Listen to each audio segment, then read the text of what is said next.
All right, let's get started. Welcome, everyone. We are going to talk today about a topic that has grabbed the attention of the general headlines and the business headlines for the last 10 days. How patents were able to knock out Apple's watch. Were patents able to knock out Apple's watch? We've got some recent news just yesterday that maybe the story isn't over yet. What can we learn from all of this? We're going to address all of this today. So I welcome you all from the corners of the earth where you are. We have people on from China, from the US, from Israel, where I'm located right now. To many people in Israel, this topic is somewhat inconsequential because unfortunately we're in the middle of a very troubling war. But from a business perspective worldwide, this is a really significant case because, as all of you know, many of you have heard, that Apple's watch sales are about $17 billion a year. So knocking out the flagship products of Apple's line is really something that everyone's taking notice of. And if you're aware of what's going on, you know that the watches were found, at least the latest models of the watches with oxygen sensors in them, were found to infringe 2 Massimo patents, that those patents were focused on oxygen sensors, and that Apple pulled the plug, pulled these products off the market, surprisingly, before the court even required them to do so. Why would they do something like that? I don't know. Maybe we'll find out today. What you haven't heard is an amazing backstory behind this whole saga and the insights that you can glean for your businesses from this backstory.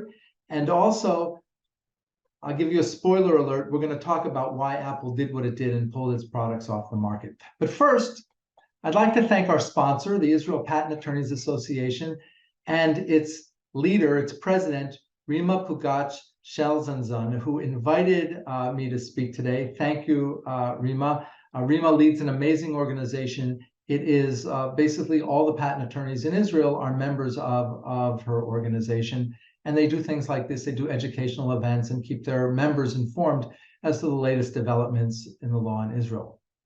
Personally, my name is Gerson Panitch. I'm a partner at Finnegan. I've been with Finnegan for 35 years. I founded the firm's strategic patent planning group and its Israel practice. And I work with companies not just in Israel, but all around the world, the US and Europe as well. For my fun time, I like to teach patent law. So I was with the University of Haifa for about 6 years, teaching in the law school. And I currently teach in the MBA program at Tel Aviv University. I have a class that's called the Development and Use of Patents as Strategic Business Tools. And if there's one word or 2 words that define my practice, it's patent strategy. And it's really what Finnegan is all about, because patents are only as good as their ability to stand up in court. Even if you're not interested in suing right now, the value of your patent is going to be judged by its ability to stop competitors. And so from our perspective, unless you're getting patents that are designed from the outset to block competitors and to prevent them from taking your revenue streams, you're not really doing the job that you need to do with. I just want to give you one caveat. When Rima asked me to do this presentation, I didn't think it was going to be that complicated. It's an ITC case. I've done ITC cases before. I know how the ITC works. I could explain it to you. I've also done district court litigation as well. But I didn't realize how complicated this case was. The backstory of this case involves dozens of patents, dozens of file histories that span more than 13 years. We've got 3 or now 4 administrative proceedings, lawsuits, appeals going on, actually more than that. And in the limited time available that I had to prepare, it wasn't possible to go through everything. In one case alone, for example, that I was studying, there were over 1,900 docket entries, separate filings in just one case about this matter. It's a really intense slugfest that's going on, and I'm going to walk you through it and show you what happened and show you what people did right and what they did wrong and how you can learn lessons from it. Another thing, I don't know what was going on behind the scenes at Apple, and I don't know what was going on behind the scenes at Massimo, but I can tell you, having done this for so many years, I have a good sense of what was happening, and I'm going to share that sense with you And if I got it wrong, and if Apple or Massimo, you're on the line and listening, I apologize. So let's begin. Who is Massimo? Massimo was founded in 1989. It's a global medical technology company. They manufacture non-invasive patient monitoring technologies. And they're traded on the NASDAQ, and they have a market cap of $6.23 billion, which sounds like a lot of money. But when compared with Apple, Apple is 500 times larger than Massimo with a market cap of $3 trillion. So our story begins a long time ago. Why isn't this working? There we go. A long time ago in the olden days, before there were even smartwatches with optical sensors. And when I talk about the olden days, I'm talking about the real olden days. This goes back to 2008. Now in 2008, Massimo filed its first wave of patent applications. It actually filed a series of provisional patent applications in the US as placeholders. And very promptly after that, they started filing regular patent applications that claim priority on those provisional applications. And the reason I'm telling you all this is because the patents that we're going to be talking about today, they are the great grandchildren of these patents that were filed in 2008. And if you go back and you look at what those patents looked like in 2008 and what they look like today, they don't mention watches. They don't mention wrists. The images in the patents all look sort of like, I mean, this is one of the images from the patent, right? It's a fingertip blood sensor, pulse rate sensor. You've seen these before, right? You stick your finger in it, except back in 2008, they couldn't fit all the electronics in this thing. So what they did was they had a monitor, and the fingertip sensor was connected through a cable to the monitor. But no mention of watches or wrists in any of the patents that we're going to talk about today. And yet they were able to, as you'll see, cause some serious problems for Apple. All right. So in addition to not mentioning watches or wrists, these patents in their claims in the first wave that was filed, and there were about 16 or so patents that were originally filed in the first few years after 2008, they didn't even claim oxygen sensing. Now, some of them had oximeter or oximetry in the titles, but they didn't actually limit their claims to oxygen sensing. In fact, most of the patents had the title Multi-Stream Data Collection System for Non-Invasive Measurement of Blood Constituents. All right, so let's move along the timeline, because in 2013, Apple, although it hadn't yet released a watch, was working on it behind the scenes. And it knew that Massimo had developed the technology for non-invasive monitoring. So Apple wanted to work with Massimo in some kind of way, in a partnering relationship and a licensing arrangement. I don't know what the exact details were, but Apple approached Massimo and said, let's cooperate. And for whatever reason, that cooperation never happened. It just didn't happen. And Apple decided to move ahead anyway, and it released its first smartwatch in 2015. And this smartwatch, from an optical sensing standpoint, was able to do one thing. It could detect heart rate. And this is what the watch looked like. It was referred to in the market at the time as the Series 7000. They're hard to find these days, but this is what the back of it looked like. You can see the optical sensors there. It says Series 7000. Today, it's referred to in the market as the Series 0. That's what the market refers to it as, and you might see that in the press. All right, so what did Apple do before it launched this product? Well, again, I wasn't there at the table, but I can tell you what Apple did, because Apple is a prudent company, and they knew that Massimo already existed, and they knew that Massimo was working in this area, and they presumed that Massimo had patents. So Apple did what all prudent companies do, and they conducted a freedom to operate analysis. Are we going to infringe any patents of Massimo or anyone else when we release this new product into the market? Now, at the time, Massimo already had a series of pulsed light patents for detecting physiological parameters. So most likely, Apple looked at those patents and they obtained opinions from their lawyers that either the patents were invalid or they weren't infringed by the new product. And so Apple felt fairly good about the fact that it could proceed with its products. And nothing happened for a few years. And then Apple released in 2018 its Series 4 smartwatch that added, in addition to heart rate sensing, it added ECG. That's the heart rate signal. So remember, when you see in the hospitals, the bleeps, and the motion of the cardiac signal, they added the ability of the watch to get that kind of a signal. So it did heart rate and it also did ECG at the time. That's 2018. And here's an image of the watch. Now you notice it changed a little bit.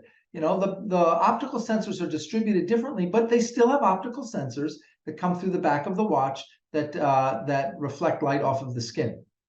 All right. Well, Massimo, as you can imagine, had a different view of whether or not Apple infringed. And so in 2020, the first lawsuit is filed. Massimo sues Apple in California for infringement of 12 patents. 12 patents. Now, here are the patents that they sued on. And now Apple is now in a bit of a bind, right? Because, that's a lot of patents to include in a lawsuit.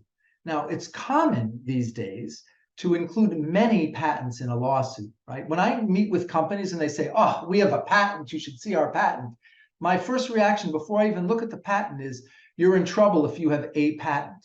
Because these days it's very easy, or relatively easy, to kill patents, to invalidate patents in various proceedings. And if you only have one, it's like having one missile in a war. You need to have more. It's like having one mine in a minefield. You need to have more in case one of your mines fails, and they're bound to fail.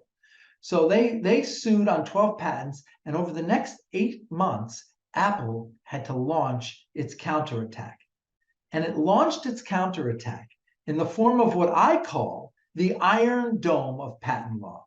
What is the Iron Dome of patent law? It's called an IPR, an inter parte review. And it's a procedure where you can go back to the United States Patent Office, the same patent office that gave the patent owner its patent, and you can ask the patent office to reconsider its decision to having granted that patent. And the patent office will take 6 months to think about your request. And at the end of the 6 months, it will decide whether it's going to institute this proceeding. Now, if it doesn't institute it, it gives you some of your money back. And it's not an insignificant amount of money. It's about $35,000 or so to file one of these things. Okay, but if they institute it, there's a really good chance that you're going to lose your patent in this process, or a portion of it. 65%, 68%, depending month to month, it varies, of patents that are subject to IPRs end up becoming invalidated in whole or in part. Now, that doesn't mean that 65% of patents that exist are invalid, but it means that if someone takes the time to write a great petition, they find really good prior art, and they present it to the patent office, that there's a good chance that they're gonna knock out the patent, right? And now another reason why you might want to file this if you're sued for patent infringement, as Apple was, is because you can then run back to the court and say to the court, Judge, you shouldn't proceed with this trial in court while the patent office is reconsidering the patent. It's a waste of judicial resources. It's a waste of time. Why don't you wait until the patent office makes its decision? And if they decide the patents are invalid, then you don't have to waste any of your time. So it's a compelling argument to make to a judge. Some courts really like to stay cases, other courts don't. If you're in the Eastern or Western District of Texas, for example, not as popular among the judges there because they like the reputation to keep the case going. But in other jurisdictions, it works well, particularly if you file your IPRs early. Now, Apple waited quite a bit of time until it filed its IPRs. In fact, it filed 16 IPRs between November and August of 2020. Actually, it filed about 21 IPRs, but it attacked 16 patents with those IPRs. Now, remember, they were only sued on 12 patents, but they said, you know what? We're going for the jugular. We're not just going after those 12 patents that we've been sued on. We're going after 16 of your patents because we want to clear the playing field. Okay. Then Apple runs back to the court and says, Judge, as I said earlier, please stay this litigation pending the outcome. And the judge thought about it, and finally, on October of 2020, the judge grants the motion to stay as to the patent claims. Now, there are more claims in this lawsuit other than patent claims. There was a claim for trade secret violation. Massimo argued that Apple hired away some of its key employees and picked those employees' brains and stole the trade secrets of Massimo. So the judge said, you know what? As to the patents, we're going to put the patents on the side. We're going to hold until the patent office reviews. But as to the trade secrets, we're going to move ahead with that. And so the trial kept going in California on those issues. Now, this was a bit of a gamble, by the way, to file these IPRs, because each IPR costs per patent, per IPR, you're looking at about $500,000 a piece to file them. If Apple filed on 16 patents, but it filed a few more, it spent at least $8 million on these IPRs. Now, why is this risky? Because if a patent survives an IPR in the patent office has looked at that patent twice, once during the original examination, second during the IPR. If you then have to go back to court and then fight about that patent in court, what's the judge going to say? What's the jury going to say? Wow, the patent office looked at this twice and they found the patent valid twice. Who are we to say that it's invalid? So you create a super patent essentially if you aren't able to kill all the patents. So it was a huge gamble by Apple to do this. Now, did Apple's gamble pay off? Many of you think probably no, because you see where things are today. But at the time, wow, that gamble paid off big time. And what do I mean by big time? Over the course of February to June 2021, 5 months, one by one, decisions came out of the patent office invalidating Massimo patent after Massimo patent. Massimo lost 14 patents in a 5-month period. There were 2 patents that weren't invalidated. Apple then appealed that to the Federal Circuit, and that's an appeals court, and that's still pending. And so Apple is able to keep itself out of court in California on the patent issues, which are important because it doesn't want its patents to be blocked, its products to be blocked.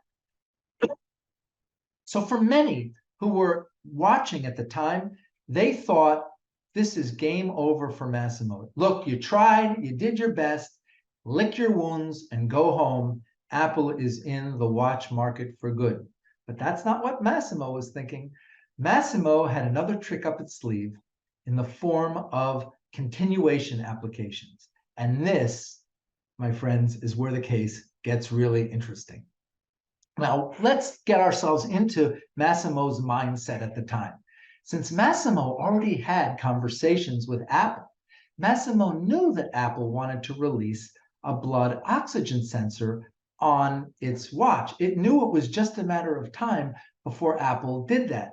And Apple having now destroyed, or in the process of destroying the portfolio, Apple sort of felt that it had free rein to do so. And of course, what ends up happening?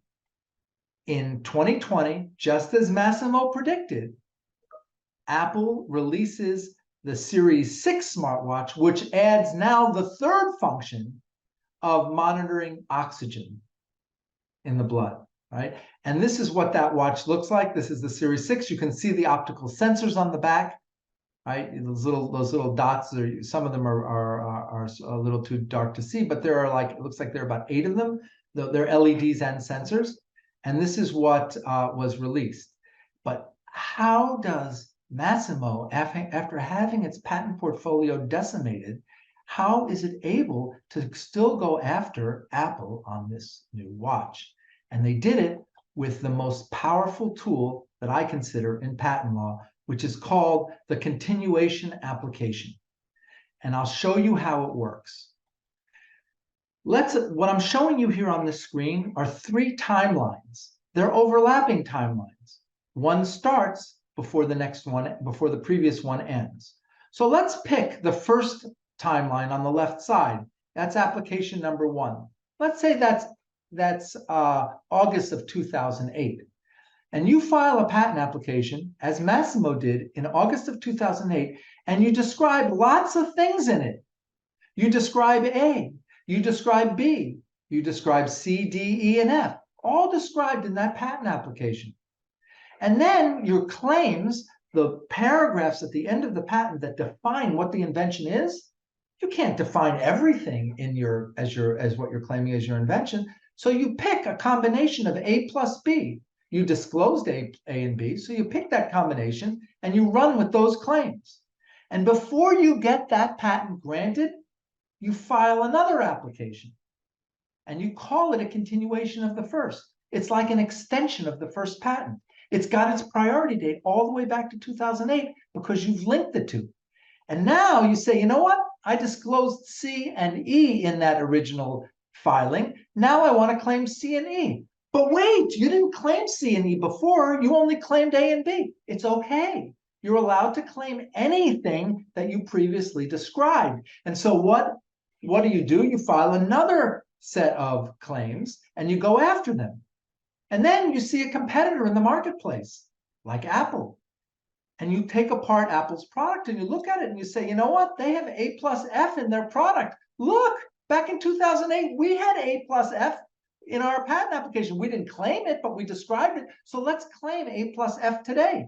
And so you file a third one and go for A plus F. And you can do a fourth and a fifth and a sixth, and you can go on and on and on.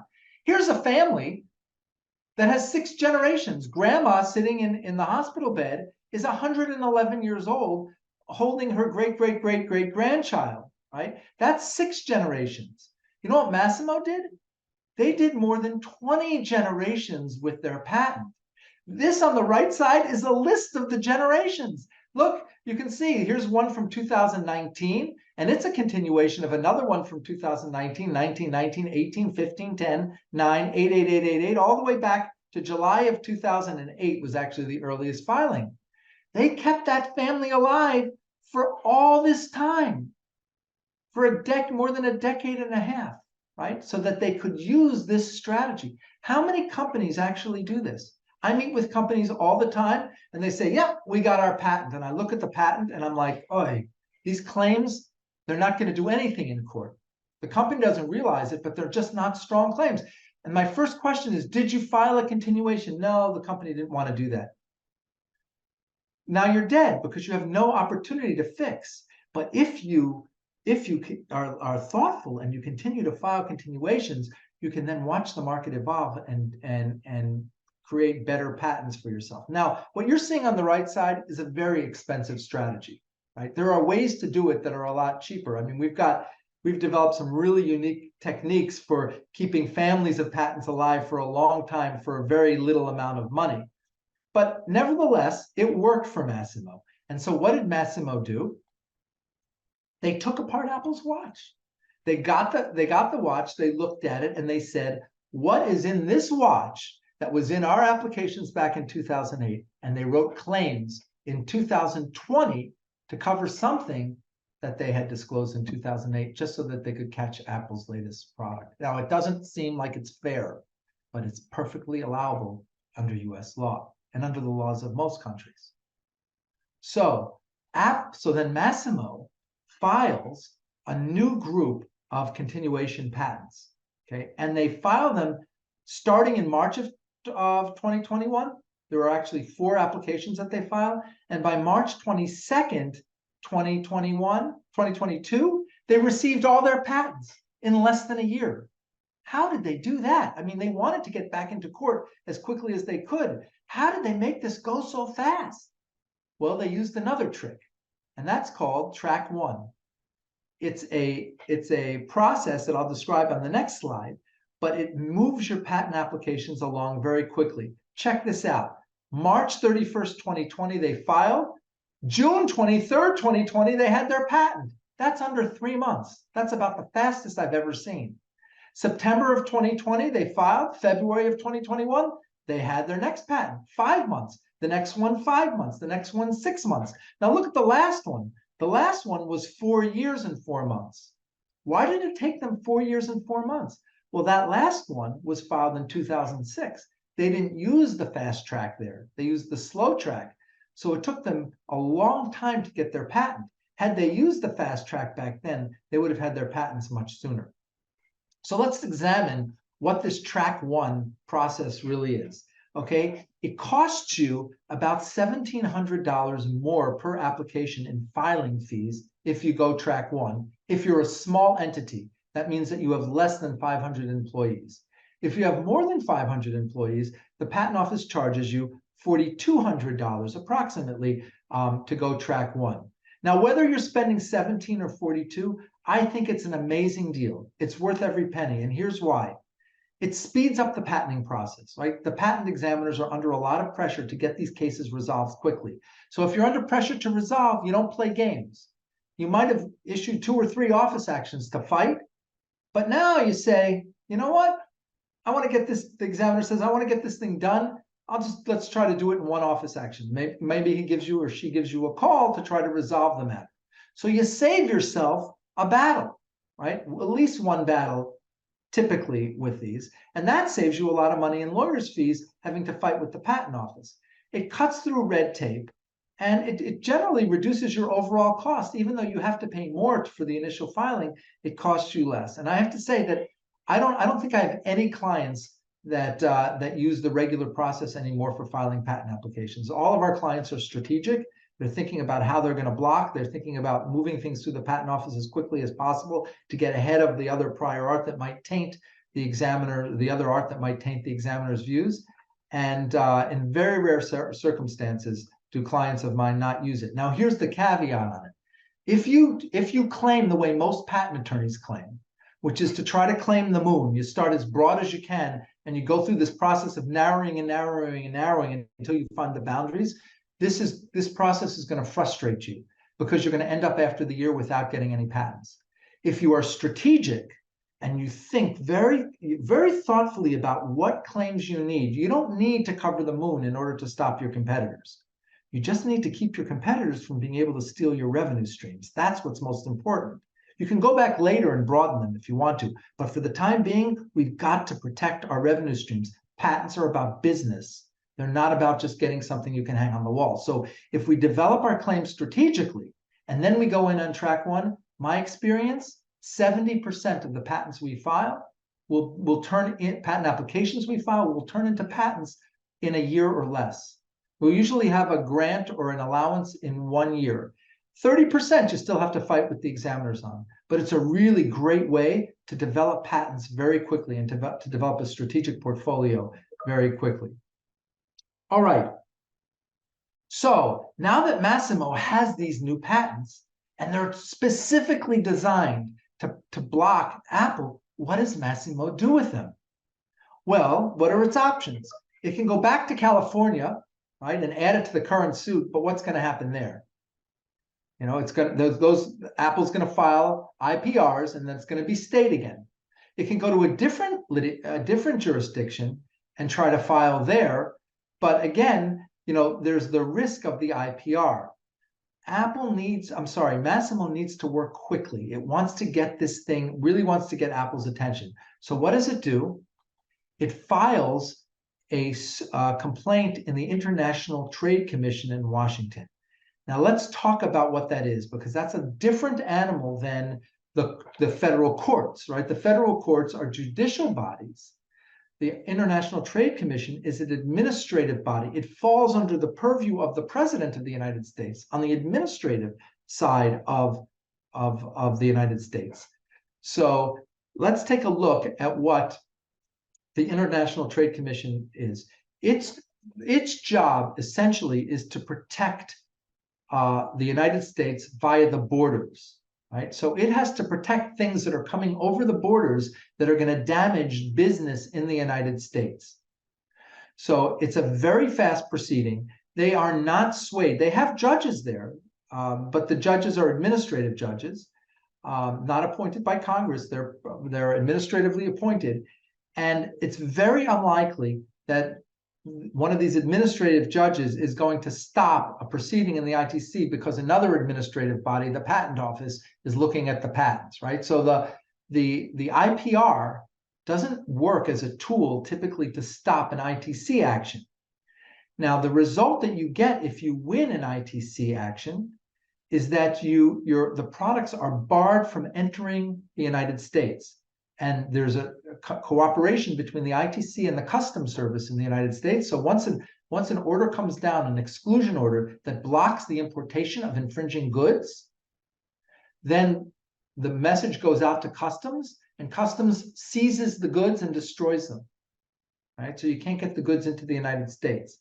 Now, there are limitations on this ITC action, right? The ITC will only act if a domestic industry in the United States is impacted, if there's a significant adverse impact on commerce in the United States, which typically means that the patent owner must have a plant in the United States, equipment in the United States, R&D in the United States that's affected by the infringing goods that are coming in. You need to have employees in the US. It's not enough just to have a sales team in the US.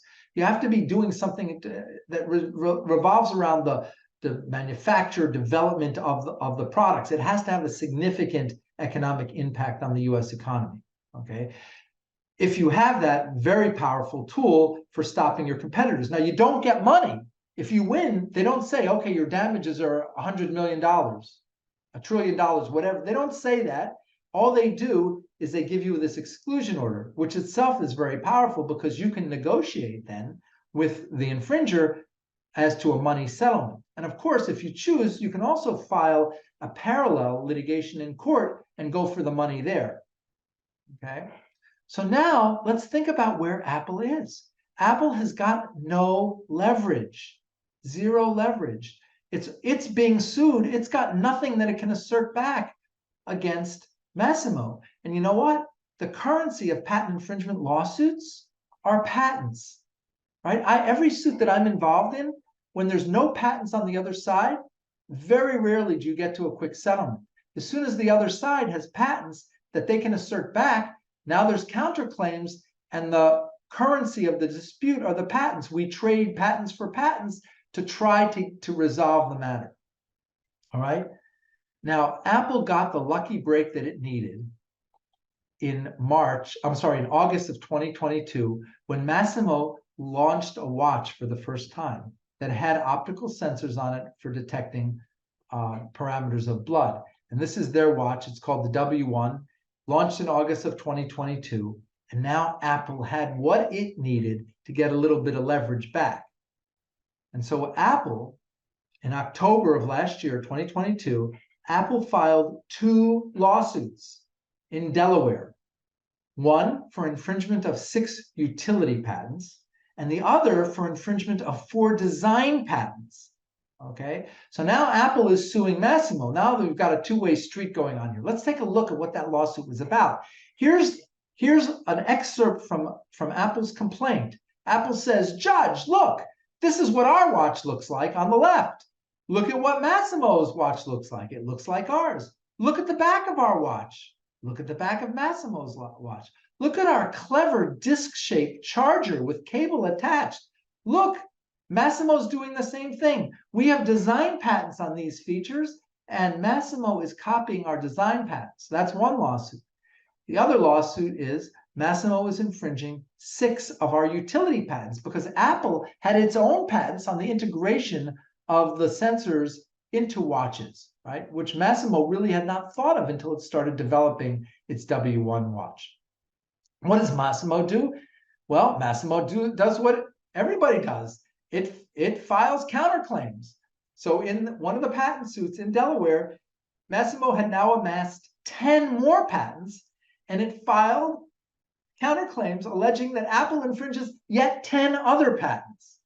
Okay? So while this is all going on, so then the next step, this is interesting. So then Massimo doubles down, right? And says, you know what? We're going to also attack your patents, Apple, in the patent office. So just as Apple had attacked Massimo's patents in the patent office, remember, and killed all those 14 patents, Massimo says, we're going to try the same thing with you. And so Massimo filed IPRs against Apple's patents between February and March of 2023. And then In October, the ITC issued its exclusion order banning the importation of Apple's watches. It found that Apple infringed 2 of the 5 Massimo patents that were asserted against it. Now, there's a little bit of lesson in the number 2, because remember, there were 5 patents asserted. What happened to the other 3 patents? The ITC found those patents invalid, right? So it just goes to show you, even when you're strategic, even when you target your patents, you're still going to lose patents. It's going to happen. It's just the nature of things, which means that you can't rely on 1 or 2 patents to save the day. You've got to develop a portfolio. Now, if this ban came down on October 26th, well, why is it that we're just hearing about it in the news the last 2 weeks? Well, the reason is that the President of the United States has 60 days to review an exclusion order of the ITC and to decide, if asked to do so, whether that exclusion order will significantly harm interests of the citizens of the country. And if so, the president, in very rare instances, usually when it involves health, oftentimes with pharmaceuticals, this can happen, right? The president will stay that ban, the exclusion order. So there were 60 days left, which made December 26th the magic day when we were going to find out whether Apple was going to be barred from bringing its flagship products into the United States. And so during this, as the 60-day period ticked along, I'm sure that there were settlement negotiations going on between Massimo and Apple, but nothing came of it. The president, by the way, doesn't sit at his desk and review these. He usually gives it to someone else and lets them do the work and make the recommendation. And that's what happened. And as you know, that ban was not stayed, and it went into place on October 26th. But before we go and we talk about that, I think it's valuable to look at what the patents were about that ended up winning this thing for Massimo. Because many patent attorneys, as patent attorneys, we're all engineers or scientists, and we're also lawyers, or we're trained as patent attorneys, right? And we tend, because we have a technical background, we tend to goo things up with a lot of technical details, right? And the more technical stuff that you cram into your claim, the more likely it is that somebody's going to find a way around it, right? I don't infringe that claim. You say X, Y, Z, A, B, C, D, E. I don't do E, right? So I don't infringe the claim. You have to think more conceptually about your claims, and that's what Massimo did. So I'm going to show you just one example of a claim that Massimo got, and I've summarized the claim. There were 7 elements to this claim. This is one of the winning claims that brought down Apple, okay? Look at what the claim says. And remember, this is what they illustrate. It's this fingertip sensor. It's not even a watch. But they wrote the claim broadly so that it would cover both the fingertip sensor and also cover a watch, and that's allowable. So what did they say in their claim? What's their scope of protection? A user-worn device configured to non-invasively determine measurements of oxygen. That's what Apple has, right? At least 4 LEDs, 2 of which emit a first wavelength and 2 of which emit a second wavelength. Yep, Apple's got that on its watch, and you can see it's right there in yellow in the early 2008 patent application. A protrusion of opaque material having a convex surface. That's the back side of the Apple Watch. It protrudes out, and it's got a convex surface because it's got to press against the skin. A plurality of openings, a group of openings with transparent windows in the openings. Well, of course you need transparent windows. That's what the light comes out through and goes back in, right? Massimo had it here underneath these 4 squares, okay? A processor that can receive photodiode signals and output oxygen measurements of a user. No great detail there about how it does it.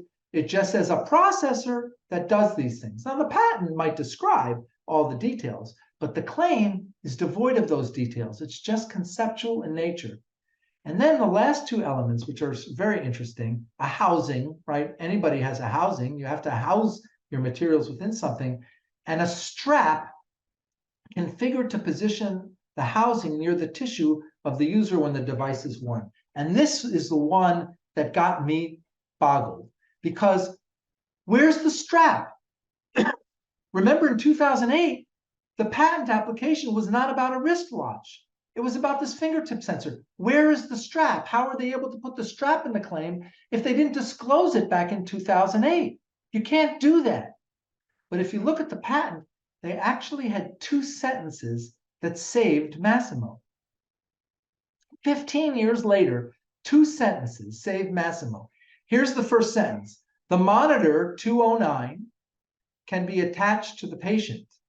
For example, the monitor 209 can include a belt, clip, or straps, see figure 2C, that can facilitate attachment to a patient, belt, arm, leg, or the like. And you can see here the straps, right? So somebody thought to put the word straps in here, but you're saying, but wait, those straps aren't on the sensor. Those straps are on the monitor.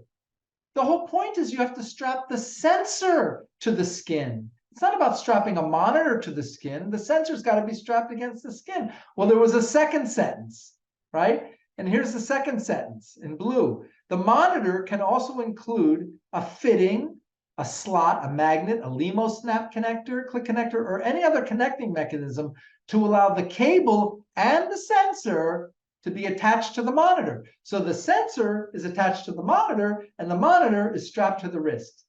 It's convoluted, very clever claiming, I have to say, by Massimo in terms of strategic claiming and to write claims, to mine these claims out of the 2008 disclosure and get it to cover something that they never really contemplated, but they did it and they got it. And the ITC used this patent to ban Apple from bringing its products into the United States. So what does Apple do now that it's waiting for the presidential decision as to whether or not it's going to be banned? It files a new wave of IPRs. So it goes back into the patent office and it starts attacking those 10 patents that Massimo added in Delaware. Okay, so now you can see this is a slugfest. Everybody's got patents getting attacked, filing patents, attacking patents, appeals, everything's going on. All right. And then this is the really interesting thing for me was, why did Apple announce on December 18th, if they knew that the order they weren't going to be banned at least until December 26th, why did they announce on December 18th that they were pulling their products off the market? They basically said, by December 21st, we're going to stop all our online sales. And by December 24th, we're going to stop all our in-store sales. This is the height of Christmas season. Everyone buys stuff now. Why did they do this now? And the answer, a lot of people ask me this question, and my initial reaction, and I thought about it more, and I'm absolutely certain about this, is that it was a brilliant, brilliant, brilliant marketing move. Why was it a brilliant marketing move? Because stores in the United States are closed on Christmas Day on December 25th. So if you say, I'm going to stop selling my products at the end of the day on December 24th, that's not giving up nothing, right? Nobody's coming into your store on December 25th anyway. And if you say that at the end of the day, on December 21st, you're going to stop shipping products from your website, nobody's going to order on December 22nd and expect to get the gift to put under the tree at Christmas time, right? So they gave up nothing. But what did they do? They grabbed the business headlines. They grabbed the general headlines. Everybody in the United States was talking about the fact that Apple's watches were being banned. And if you had any interest in buying an Apple Watch and you hadn't executed that interest yet, you were going out and buying a watch. I suspect when the numbers come out for the fourth quarter of 2023, you're going to see a huge spike in Apple's sales in these last 2 weeks because everybody wanted to get their hands on a watch before they were banned. So then yesterday, we have breaking news. Apple, who now could appeal its ITC decision to the appeals court in Washington, the Federal Circuit, made an emergency application on Tuesday to stop, to order the ITC not to institute the exclusion order, to stay the exclusion order for various reasons, right? And yesterday, in the afternoon here in Israel, morning in the United States, the Federal Circuit basically stayed that exclusion order. And this morning, the watches came back on the market. So Apple's watches are back on the market. Now, it could be very short-lived, because if you look at the Federal Circuit's order, the Federal Circuit says that they're going to brief this issue, right? The parties have to brief this issue as to whether or not this stay should be maintained. And by January 15th, it's going to be fully briefed. And so sometime in the weeks thereafter, we're going to get a decision. And it could very well be that the stay is lifted and the exclusion order goes back into place and Apple is barred, right? But it could be that Apple has to post a big bond and the case remains stayed. So we don't know, stay tuned, but this is a war that is not going to end, probably won't end anytime soon, but there's a possibility that it could. Before we talk about those possibilities, let's just quickly review the lessons that we've learned from today. First of all, when you overreach with patents, as so many companies do, trying to claim the moon, you end up with nothing. There's a saying in Israel, tafasta meruba lo tafasta. If you try to grab too much, you end up with nothing. And that's exactly what Massimo did from the beginning. It wasn't strategic with its patents, and it lost its entire portfolio in this area because it just wasn't strategic. So you've got to think, you never go to the shooting range and start shooting at the target without aiming. And you should never pursue patents without being strategic and aiming your patents strategically to accomplish your business goals. Secondly, we learned that one patent surely is not enough to protect a product, and even a small group of patents isn't enough. You need a portfolio. And even after Massimo got strategic, it still lost 60% of its patents in the ITC, right? So there's a huge lesson to be learned from that. You've got to beef up your portfolios if you have important technology. Third, you've got to keep your patent families alive. All the value that came to Massimo came because they were diligent in keeping these families alive. They watched the market evolve and they wrote the claims, the winning claims, many years, a decade and a half after they originally filed their patent applications. Again, there are cost-effective ways to do this. And if you'd like to, it's beyond the scope of the presentation, but if you'd like to talk about it, please give me a call and we can talk about it. Okay. Fourth, strategic mining is a powerful tool. Going back in, looking at your competitors' products periodically, and going back and looking at your patent disclosures that are still pending and trying to find matches, that's a very valuable tool that you can use to develop better patents that can help your company. Fifth, fast tracking is so valuable because you get your patents fast and you can basically position yourselves better in the marketplace, because a lot of times these examiners, even though they don't have particular prior art that they can cite against you, they have a gut feel about whether they're going to give you your patent. And once they've seen all your competitors' patents, even if they were after yours, they have an intuition that they don't want to grant the patent. But if you go in fast track, you're at the head of the line and oftentimes way ahead of where your competitors are in the patenting process. And finally, if you have a domestic industry in the US, if you're manufacturing in the US, doing R&D in the US, having employees other than pure salespeople in the US, the ITC, and by the way, your competitors import into the US, the ITC is a very valuable place to be to accomplish your goals.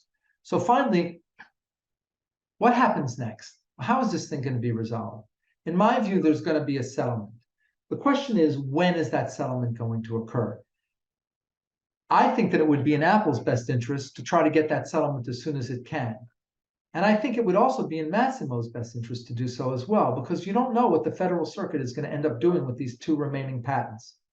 And if these two patents are invalidated, we could be back to square one. And what I foresee is that there's going to be a settlement on both sides, both sides, a cross license. There'll be some money that changes hands. There'll probably be some royalty. There will be royalties paid, and they'll negotiate away the IPRs and the lawsuits. Now, whether there is going to be enough mutual understanding in the next month to have that happen, I don't know. It should, but if it doesn't, I suspect that over the next year or two, it's going to happen. There's a lot of talk in the marketplace now that Apple is redesigning its product. It might be doing that. It very well might be doing that, but I don't think that's going to be the solution, because remember, these Massimo patent families are still alive, and they're going to be alive until at least 2028. So Massimo can keep filing continuations and trying to block Apple, and there may be more and more lawsuits, and this can continue. So I suspect that although there may be a redesign, that's not going to be what saves the day. So that's our presentation for today. Please, if you have any questions, feel free to reach out to me by email or by phone. You can just take a snapshot if you'd like of this slide and capture my details. If you'd like to ask questions, we can take a few questions now. Zahava, who's running the back end, can send me the questions and I can address them, or we can always talk offline later. And let's see if I can find those questions. I'm going to look right here on my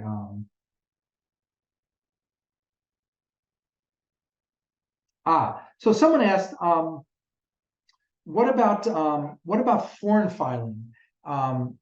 Were there patents filed by Massimo in foreign countries? I don't know. I didn't look at that issue. I suspect that there were, but you have to remember, the U.S. is 25% of the global markets. The GDP of the U.S. is 25% of the GDP of the world. And if you can stop product sales in the U.S., you can typically stop them around the world as well, because you'll negotiate a global settlement. Now, I'm not suggesting that you shouldn't file patents outside the U.S. You certainly should. But right now, there aren't any. I know that there aren't any patents, as far as I know, in force in any countries outside the U.S., because I know that sales are continuing. You can still buy, here in Israel, you can still buy the Series 9 watch. You just can't import it to the United States. Can I elaborate on Track 1 versus PPH? PPH is the Patent Prosecution Highway.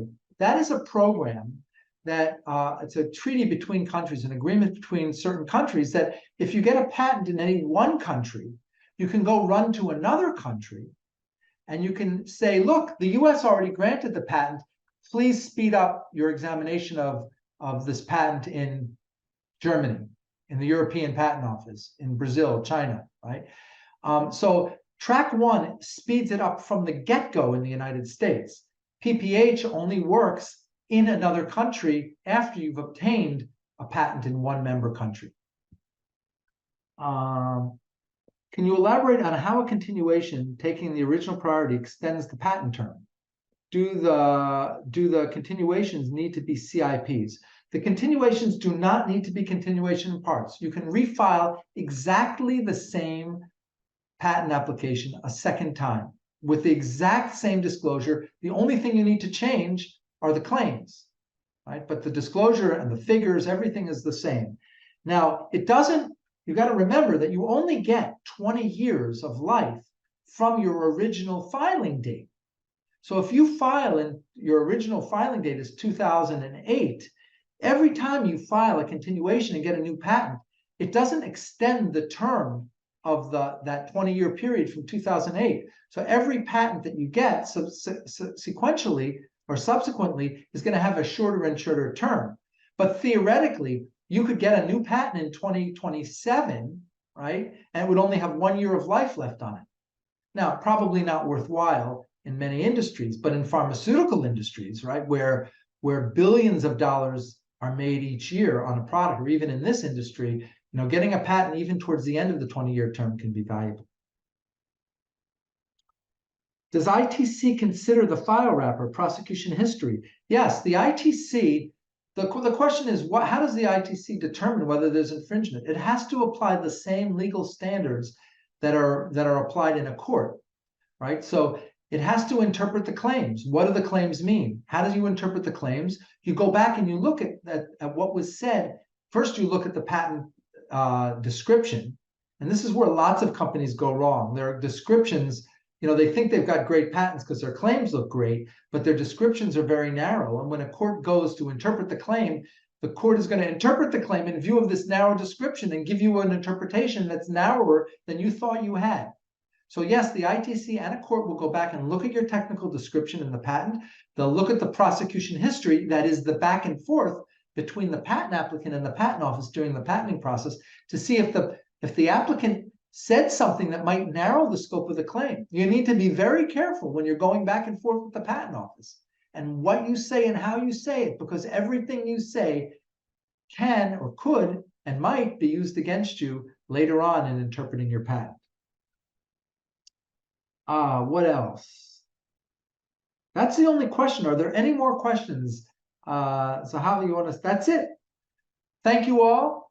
It was really a lot of fun studying this project. Thank you, Rima, for giving me the opportunity. And I wish you all a safe and a happy New Year. Take care.